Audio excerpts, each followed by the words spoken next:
Arrestation de Julian Assange. Une criminalisation mondiale du journalisme. Le fondateur de la plateforme de divulgation Wikileaks a été arrêté par la police britannique à l'ambassade d'Équateur à Londres le 11 avril 2019.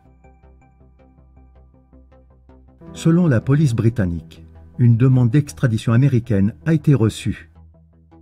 Les États-Unis accusent Assange de conspiration. Assange était à l'ambassade d'Équateur à Londres depuis 2012. L'ancien gouvernement de l'Équateur, dirigé par le président Rafael Correa, lui avait accordé l'asile et l'avait ainsi protégé de l'extradition vers la Suède. Assange était accusé d'avoir harcelé sexuellement deux Suédoises en 2010. Cependant, le fondateur de Wikileaks avait toujours affirmé son innocence et soupçonné cette accusation d'être une conspiration politique. Le procès suédois a été abandonné en 2017.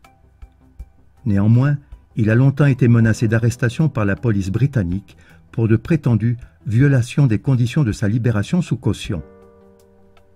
Cette arrestation a été rendue possible parce que l'actuel président de l'Équateur, Lenín Moreno, a récemment révoqué l'asile diplomatique d'Assange et sa citoyenneté équatorienne, prétendument en raison de violations des règles de l'ambassade.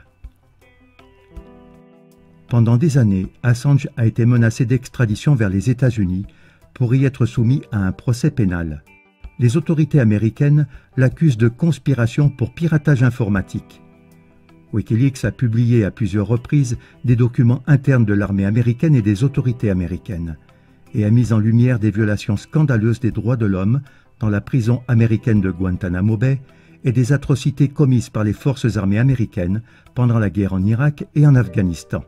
Assange est surtout accusé d'une conspiration conjointe avec l'informaticien et membre des forces armées américaines Bradley Manning, qui après un changement de sexe s'appelle maintenant Chelsea Manning.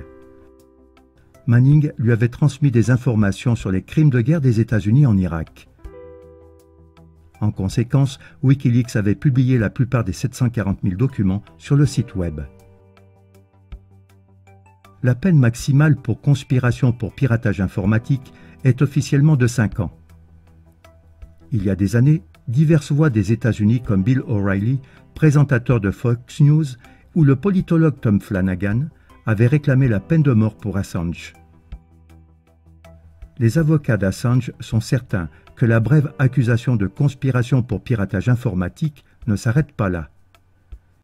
Ils s'attendent à ce que lui et d'autres employés de Wikileaks soient inculpés en vertu du Espionnage Act, en français, loi sur l'espionnage. Il s'agit d'une ancienne loi de 1917 qui prévoit des décennies d'emprisonnement et, dans les cas particulièrement graves, la peine de mort. La mère de l'activiste de Wikileaks, Christine Assange, parle depuis longtemps des conséquences dramatiques que pourrait avoir l'extradition de son fils vers les autorités américaines.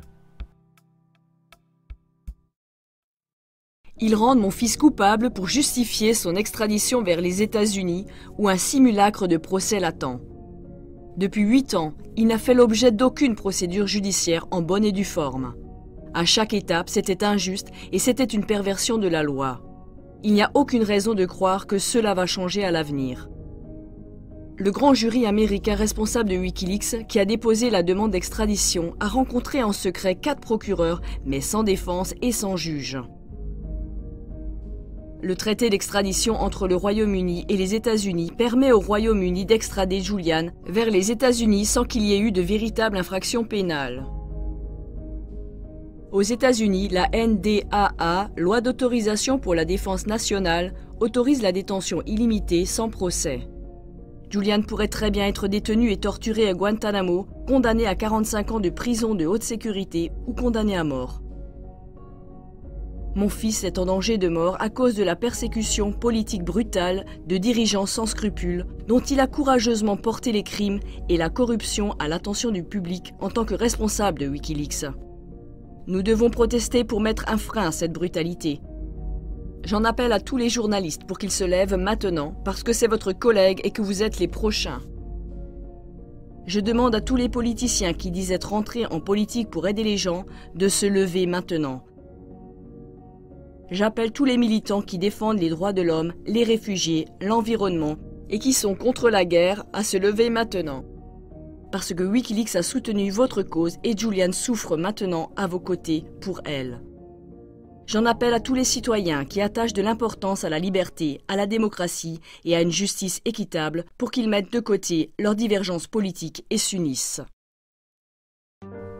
Les membres du Bundestag, Heike Henzel et Sevim Dagdelen, tous deux de gauche, et l'eurodéputée espagnole Ana Miranda, les Verts, signalent combien la liberté de la presse occidentale est sérieusement menacée s'il n'y a aucune protestation ou initiative de prise dans l'affaire Assange. L'extradition d'Assange vers les autorités américaines et la condamnation de l'activiste de Wikileaks créent un dangereux précédent, par lequel des journalistes du monde entier, y compris des citoyens de l'UE, pourraient être extradés vers les États-Unis, si leur travail est interprété comme présentant un risque pour la sécurité nationale américaine. Il y a le risque d'une criminalisation mondiale du journalisme.